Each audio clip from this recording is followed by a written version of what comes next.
Alam mo ba na may real-life Squid Game? Isa ito sa tinuturing na most shocking at isa sa mga controversial at unethical na experiment sa psychology.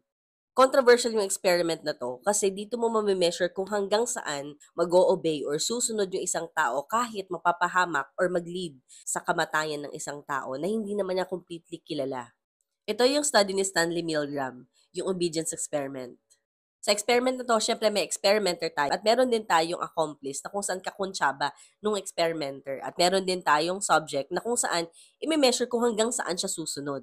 So, puwede mong isipin na si subject ay yung player ng parang sa Squid Game at inuutusan siya nung mismo experimenter na para bang merong shapes sa face. Sa experiment na 'to, magkasama yung experimenter tsaka yung subject which is yung magbibigay ng shock at nasa kabilang kwarto yung learner or yung accomplice ng experimenter. Hindi nakikita nung mismo magbibigay ng shock kung talagang tinatamaan or nakaka-receive siya ng shock. Maririnig niya lang yon sa boses. So, ang nakasetup dito, magbibigay ka ng electric shock na nagre-range from 15 volts to 450 volts. So, hanggang saan siya magbibigay ng electric shock every time na nagkakamali yung isang tao sa kabilang kwarto. Ang surprising sa experiment na to, lumalabas na out of 40 subjects, 26 sa kanila ay pinagpatuloy, tinapos yung experiment. Puwede niyo mabasa yung full study nito online at puwede niyo rin mapanood yung documentary niya. So kayo, ipagpapatuloy niyo ba kahit may mapapahamak?